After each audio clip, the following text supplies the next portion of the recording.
Belum lama ini ramai di media sebuah dialog yang membahas terkait isu tambang dan industri ekstraktif sebagai reaksi dari polemiknya Raja Ampat. Dialog ini menghadirkan dua narasumber. Yang pertama yaitu Iqbal Damanik dari aktivis Greenpeace Indonesia. Yang kedua dari pengurus PBNU yang diwakili oleh Kiai Haji Ulil Absar Abdallah. Peran Iqbal Damanik dari Greenpeace Indonesia ini, dia merepresentasikan sebagai golongan masyarakat yang menolak praktek industri ekstraktif dan pertambangan di Indonesia yang memang diisukan banyak sekali kekurangannya dan berdampak negatif bagi masyarakat dan lingkungan. Namun yang membuat dialog ini menuai banyak kontroversi dan juga reaksi-reaksi yang sangat-sangat panas dari masyarakat adalah istilah Wahabisme lingkungan yang dilontarkan oleh perwakilan dari PBNU yaitu Kiai Haji Ulil Absar Abdallah. Beliau juga menulis di Twitternya, peduli lingkungan, oke. Menjadi Wahabi lingkungan, jangan. Harus dibedakan antara peduli lingkungan dengan menjadi Wahabi lingkungan yang hanya menggaungkan wokisme dan alarmisme global dalam bidang lingkungan. Berbahaya.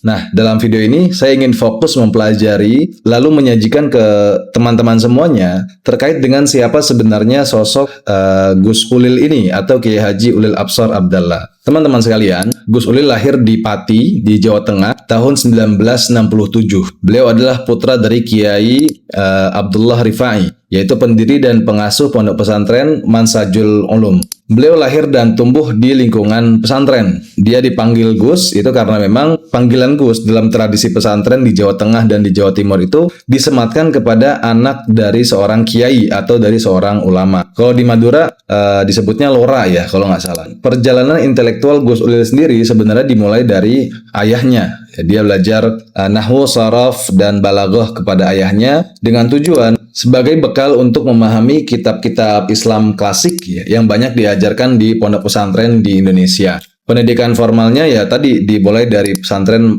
Mansajul Ulum. Kemudian Gus Ulil juga sempat melanjutkan ke Al-Anwar Sarang ya, pondok pesantrennya Kiai Haji Maimun Zubair. Dan juga kalau teman-teman tahu Gus Baha, itu beliau juga pesantrennya di Al-Anwar Sarang.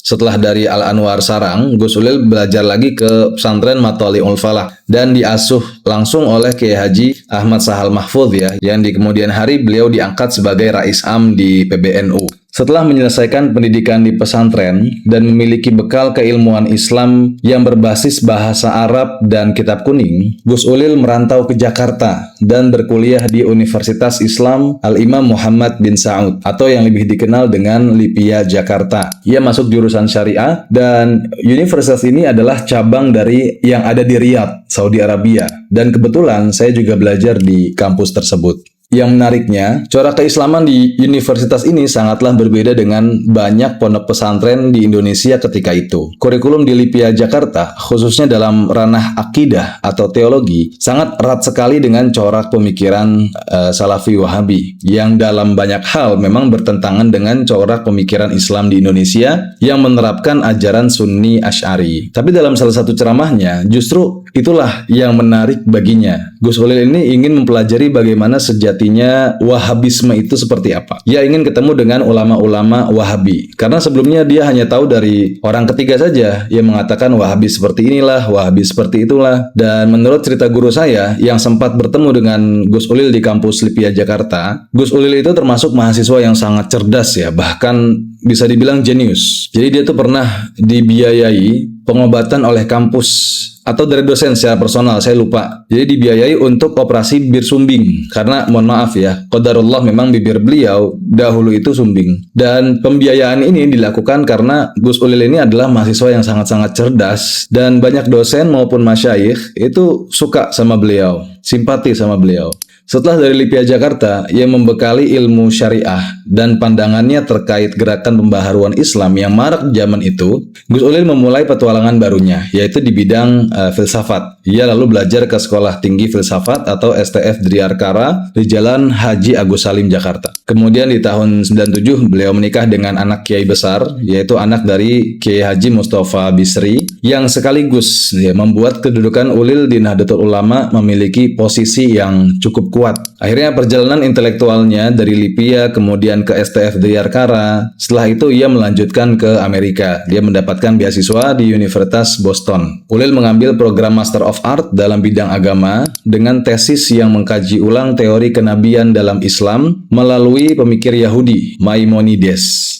Setelah itu, ia melanjutkan studi doktoral di Department of Near Eastern Language and Civilization di Harvard University. Meskipun program ini tidak dia selesaikan. Jadi sejenak kalau kita perhatikan ya, riwayat pendidikan Gus Ulil ini cukup unik. Berawal dari pesantren tradisional yang konservatif, kemudian sempat masuk ke ranah literalis Puritan, meskipun kayaknya juga nggak begitu terpengaruh ya, karena biasanya orang-orang yang sudah tahu seluk-beluk dunia pesantren, tahu seluk-beluk kitab-kitab kuning, kitab-kitab Turath, itu akan sulit sekali kembali lagi ke Puritanis, karena Puritanis ini adalah tahap awal sebenarnya. Puritanis adalah tahap awal, dia adalah kulitnya, kemudian lama-kelamaan orang-orang Puritanis ini akan lebih banyak memahami teks-teks terkait keagamaan khususnya, dan akan sulit lagi untuk kembali karena udah banyak data yang mereka punya. Lalu beliau juga diwarnai pemikiran filsafat dan kritisisme barat. Sebenarnya di periode sebelum Ulil berada di Boston maupun di Harvard, khususnya di era reformasi tahun 2001, nama Ulil mulai muncul di media sebagai inisiator dari JIL atau Jaringan Islam Liberal bersama Lutfi Asyaukani dan Nong Darol Mahmada. Kemunculan JIL ini menurut pemaparan Ulil adalah sebagai reaksi dan penyeimbang setelah bermunculan banyaknya kelompok Islam garis keras yang mulai bebas setelah runtuhnya rezim Soeharto atau rezim Orde Baru. Selain itu, tujuan pribadi Ulil sendiri membuat JIL adalah supaya generasi muda muslim pada saat itu tergerak untuk membaca kembali ajaran agama mereka dan berani mendebat statement-statement yang dikeluarkan dari JIL atau dari Ulil sendiri gitu loh. Jadi dia bikin JIL itu supaya anak-anak nyerang dia gitu. Anak-anak muda jarang nyerang pemikiran JIL ini. Memang agak mind blowing, tapi ini ia sampaikan belakangan ini ya di pengajian Ihya-nya. Ulil juga mengakui bahwa era di mana ia menginisiasi JIL adalah era di mana semangat muda masih menggebu-gebu, dan di situ memang dia akui masih ada unsur arogansi. Ada yang bilang bahwa Ulil ini sekarang sudah tobat dari liberal gitu kan.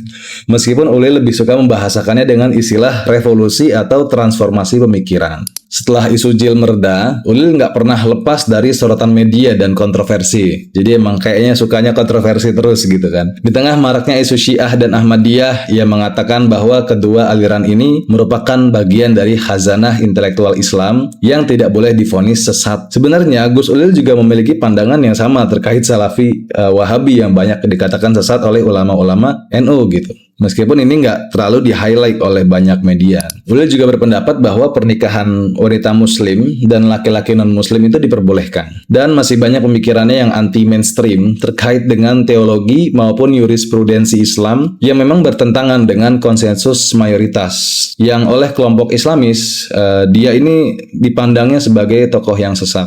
Selain bergelut di dunia intelektual, Ulil juga pernah berkarir di Partai Demokrat ya. Dia jadi politisi. Ia dipercaya untuk menduduki suatu posisi, yaitu Ketua Divisi Pusat Pengembangan Strategi dan Kebijakan Pengurus Pusat, yang mana ini di kepemimpinan Anas Urbaningrum. Setelah Anas Urbaningrum ini terkena kasus hukum dan memang periodenya juga sudah selesai, Ulil nggak aktif lagi dalam Demokrat atau dalam politik secara umum dan fokus ke dunia pengajaran dan juga pemikiran. Saya tuh nggak kedengaran lagi tuh nama-nama Ulil yang mungkin kalau yang sering baca buku masih keluar ya buku-bukunya. Cuma di media tidak terlihat lagi. Dan nama Ulil ini mulai muncul di tahun 2019 ya sebelum Covid lah. Dan dia muncul dengan wajah baru, yaitu wajah tasawuf ya yang sebenarnya rasional sekali, liberal sekali, sekarang muncul dengan wajah tasawuf. Dulu kan dia dikenal sebagai pemikir ya, rasional, liberal dan sangat-sangat barat gitu. Dan sekarang di tahun 2019 ketika itu kalau nggak salah ya, muncul sebagai identitas awal mungkin ya, di mana ia memulai perjalanan intelektualnya, yaitu sebagai seorang santri, sebagai seorang gus, sebagai seorang kiai. Saya pribadi termasuk yang mengambil istifadah dari pengajian Gus Ulil ini, yang ia adakan secara live, secara online, di Facebook, di YouTube, setiap malam Jumat. Sampai sekarang, dari 2019 sampai sekarang itu masih istiqomah Masya Allah ya. Sudah ada 422 video di channelnya. Itu khusus kajian kitab Ihya Ulumuddin. Jadi channelnya dulu namanya Ulil Absar Abdallah, sekarang Ghazaliyah College. Jadi ini adalah suatu hal ya yang gak bisa dilakukan banyak orang, apalagi dengan viewer yang segitu-segitu aja. Kalau kita lihat viewernya Gus Ulil nggak terlalu banyak, subscribernya mungkin hanya 20.000. Ya mungkin memang beliau sudah selesai dengan dirinya, artinya ada pemasukan-pemasukan lain yang dia udah nggak butuh dari bermedsos gitu ya. Nah ini menariknya, belum lama Gus Ulil ini muncul lagi. Kalau ini tasawuf ya, adem, ayem gitu kan. Tapi akhir-akhir ini muncul sebagai corak kita bisa temukan di masa mudanya ketika dia jadi jil, yaitu sesosok public enemy. Tapi bukan terkait isu-isu agama ataupun pemikiran, sebagaimana yang sudah-sudah gitu kan.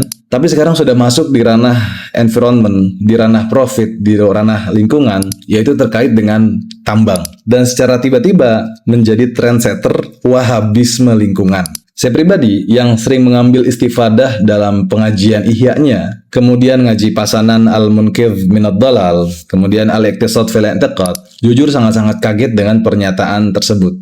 Tapi saya coba berpikir, mencoba memahami dan melihat konteks. Pertama, beliau di sini berbicara sebagai representasi dari Nahdlatul Ulama, yang mana kita ketahui lah, ini salah satu komisaris PT GAK Raja Ampat adalah tokoh dari ormas Islam tersebut. Jadi mungkin dia secara terpaksa, gimana caranya dia bisa mendominasi diskusi tersebut. Dan bisa juga kata-kata Wahabisme lingkungan itu keluar karena memang sudah terpojok ya. Karena isu ini bukan bidang yang ia dalami, sebagaimana bidang pemikiran filsafat dan Islam yang sudah lama bertahun-tahun bahkan belasan tahun dia ada di sana. Kedua, mungkin karena Gus Ulil ini udah jenuh dari ketenangan gitu. Dia kangen jadi sosok kontroversial, jadi public enemy, sebagaimana ketika dia muda gitu kan. Sensasi seperti itu bagi sebagian orang kadang membuat dia terus terbakar, terus hidup gitu ya. Dia nggak bisa hidup tanpa kontroversi.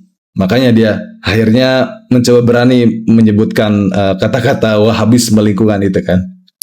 Oke, sebelum kita tutup, ada banyak buku Ulil Absar Abdallah seperti Menjadi Manusia Rohani, menyegarkan kembali pemikiran Islam dan Barat, dan masih banyak lagi. Teman-teman bisa check out buku-buku tersebut di kolom deskripsi. Mungkin sampai di sini videonya. Semoga apa yang saya sampaikan di sini bermanfaat. Kalau kalian punya pendapat lain terkait Gus Ulil, boleh tulis di kolom komentar.